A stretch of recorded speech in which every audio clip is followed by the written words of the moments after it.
The term three-point lighting is atrocious. I hate it so much, and let me explain to you why, and then how maybe you should think instead. The reason that three-point lighting is such a terrible term is it makes you think three things. It makes you think, number one, that you need three lights. You can light a scene with one light, with two lights, with 20 lights, doesn't matter. You don't need three lights. The second thing it makes you think is you need to point all those lights at the person, right? 3-point lighting. So first thing you do on set is you get three lights out and you point them all at the person. No real understanding why. And the third problem with it is it doesn't tell you anything about the camera. Where's the camera going in this equation? It's a really rubbish term. No offense to the creative 3-point lighting thing. But in a basic world, this is what you're thinking. When it comes to 3-point lighting, you're thinking, okay, well, I'm going to put, if this is our person, I'm going to put one light here. I'll do the symbol for light bulb there. I'll put another one here. I'll put another one here. And I'll point all those lights at that person. And then you wonder why your image looks rubbish and flat. This is why. So we're going to knock that on the head and we're going to think about a better way to frame this. So let me just rub some of that absolute tripe off. Okay. So let's just think about the first thing we want to think about. This is like our problems, right? So first thing we want to think about, I'm just going to draw a line there, is separation. Separation will help you understand where to put your camera in relation to the light that's already in a room. So let's imagine for a moment that this is our room, and it's a bit uneven, and we've got two windows here, and then this is our door over here, and the rest is just whatever. It's just nothing really. Maybe I'll put another window just over here. When we're thinking of separation, what we are talking about is creating layers from the back of a person, which means bringing in light from behind normally. So if I'm going to put my person there, if I was to point the camera, let's just use this one. If that was my camera pointing there, it's going to be really hard to separate them from the wall because I need really a light coming this way, and I'm probably going to see it in my frame.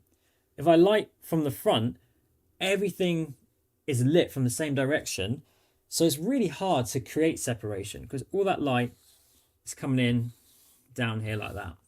So the wall and the person are lit at the same level, and what we're trying to do is really we're looking to have like pockets of darkness and maybe a bit brighter on the person in some form. The very simple trick to that is simply to, so I'm going to need this quite a lot today, aren't I, probably? I'll just get rid of them. When you walk into a room, look at where the window is and think you're probably going to place your person, let's say there, with the camera pointing at the window, if you can. Because what you've got is light coming through that window. And the impact on the person, if this is our person here, I'll give him a little face. Hello, is you're going to get this kind of light edge around them that's separating them. This edge light, this hair light, this backlight. We've got separation now on our person. I'll give him a little bit more, shall I? Or her, them. Okay, so we haven't even set up a light yet, but we have a light source and it is a backlight. So if you're talking in 3-point lighting, key, back, fill, sure, we're starting with the backlight in this particular situation. But thinking of it as separation will help more. Because if you're in a room where there are no windows, what you're going to be trying to do instead is lighting from the top, but keeping it as a pocket where you're keeping darkness on the outside because it creates separation. So if I draw that, here's room number 2, no windows, and we've got matey in the middle. The goal really is an overhead light, looks a bit like an egg, is that we are creating this pocket of light here. I'm sure maybe it softens off a little bit, right? And then we want this darkness around them. It doesn't mean you won't have other lights in there. Normally what you'll see, if you watch Stranger Things, you'll see 1,000 lamps in every bedroom shot. is you're creating little pockets of light in different areas. So you got one there, maybe you got one there, but whatever, the middle bit is left dark. The moment we flood light in one direction, we cause issues. So rule number 1, separation. All right, rule number 2 is contrast.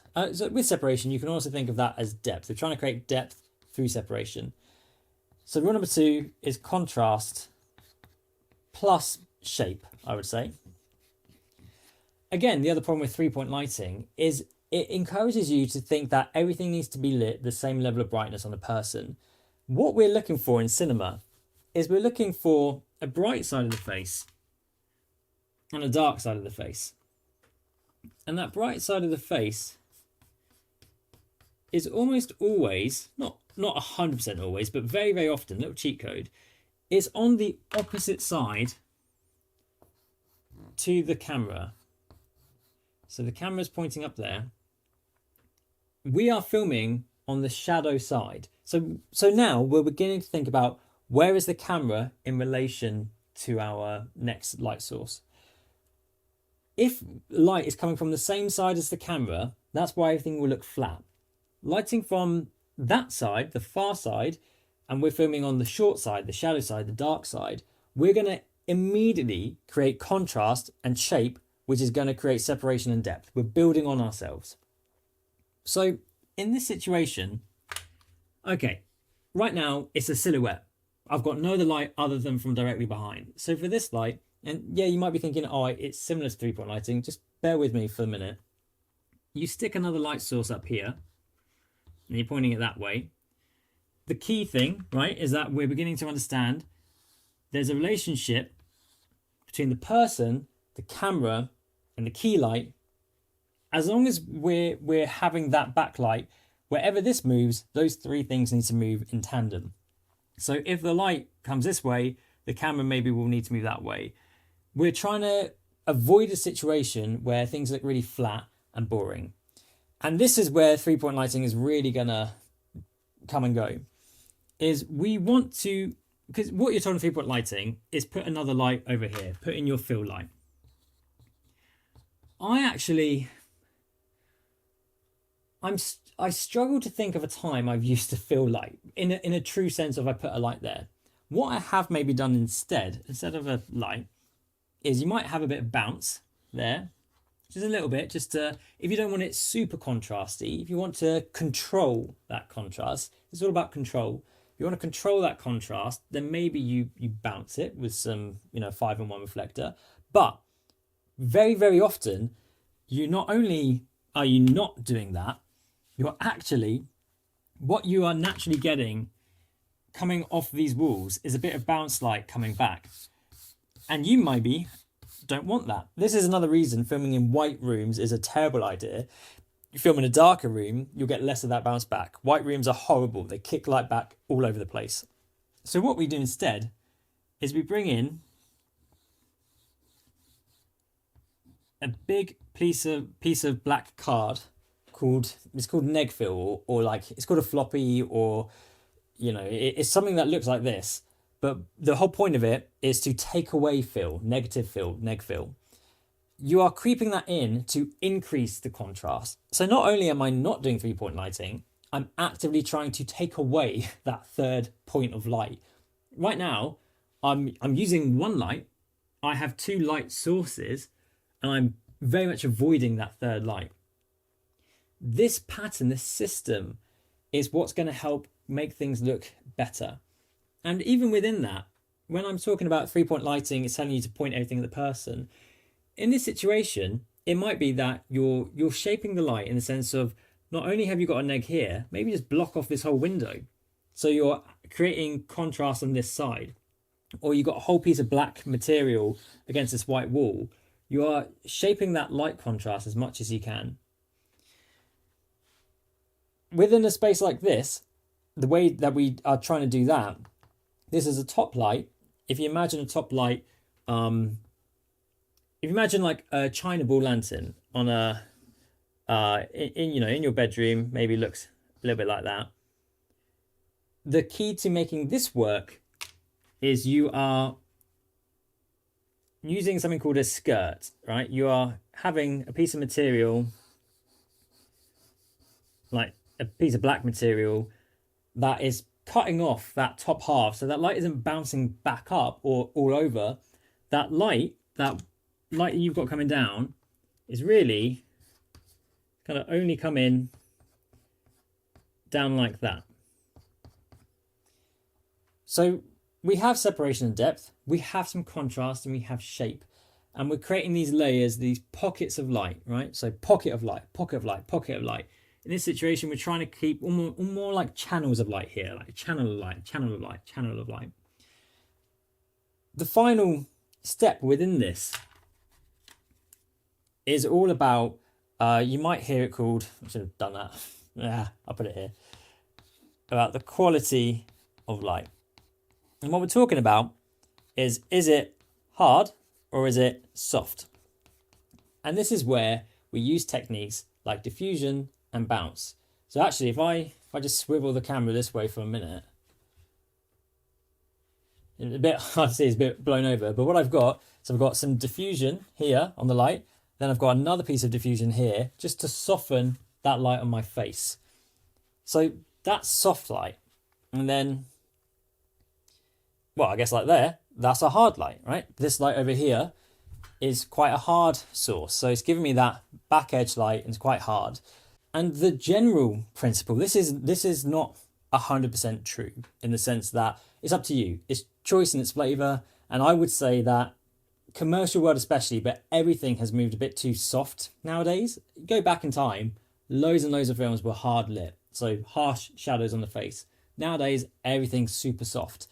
Sometimes I think the super soft is not always the best option, but it's kind of deemed that like cinematic look, so we always do it. Hold on. All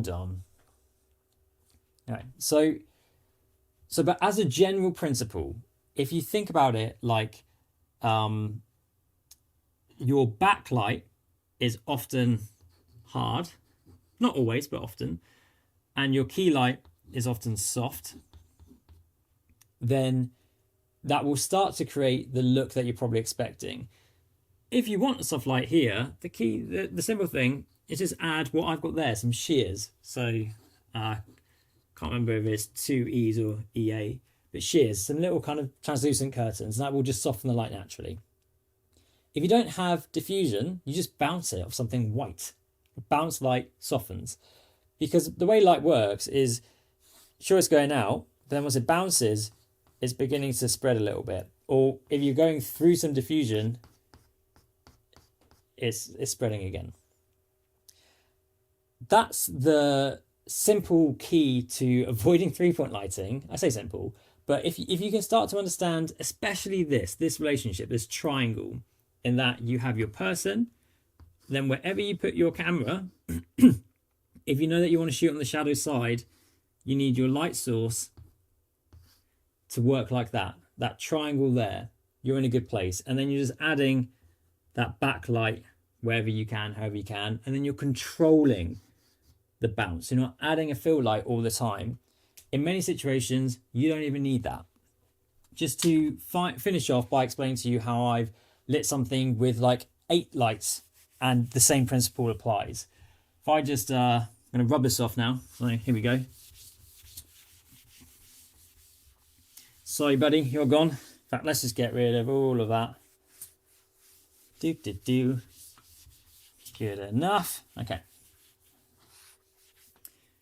So, I was once a gaffer on a music video, and this music video had our singer here at the piano. I guess I'll just do like, I don't know. That's the piano. Not a very good one. And then we had a whole choir at the back of the room. Like, so he's kind of sat in front of the choir a little bit like that. And there's a lot of them. There's maybe like 40 of them. I've got to try and light all of this to look nice. And this is a big cathedral we're dealing with here. So the first thing was, okay, well, where's the camera going to go? The camera was primarily here and it's primarily going to be there. And there's like freedom to this to a point, but these were the main two places. And obviously I know that I'm going to have to focus on the keys and the face here. So that tells me my first thing, if you think about separation, I want to separate our singer from the background, and I want to separate not only them as a cluster, but them as individuals. So first step, big backlights here, here. I can't remember exactly how many, but it was that or something. I am creating the backlight to give every single one of these people a little edge on the back of their head. And that is a hard light, right? That's coming in there. Problem number one, kind of done. Same thing over here. I had a light source here that was hard, and it was aimed at the piano rather than him, because one technique we use in commercial is soft on the face but hard on the body. So you get hard lines across the hands and the arms can look quite nice. And then we had a soft light, big soft light coming in, hitting the face there. So it's coming in over the piano. So person number one, they have their soft key. They've got their backlight, which is also working as the piano light. This side, they've got their backlight, and they needed some sort of key in there as well. So here, because I needed a lot of punch, I think I actually had like 2 lights stacked up that were either diffused or they were bounced, can't quite remember, coming in and giving this fill across here. And it was quite contrasty, to be honest, but it worked and it did the job. Now in this situation, I've got 1, 2, 3, 4, 5, 6, 7 lights. I didn't have a single light there, didn't have anything at all. We wanted it to be quite contrasty. If I were to have added something, I would have added the softest sort of light I could have, just to try and build in some of those shadows. But it wanted a contrasty look, the DP, and that's what we did. But the same principles apply. 1, separation. 2, contrast and shape. And 3, softened or hardened quality of light. The next steps beyond that is about the tone of the piece, the mood. You know, you might have a film noir where it's all got to be hard light, or you might have a sci-fi where you want it to be a silhouette and you're going to just have that one light coming down, or you're going to have a blue light or whatever. So after that, the next steps would be thinking about the genre of your piece. But this is a general guide, and in the next video I'm going to do a little basic trick to remember how to do this well as a little interview setup.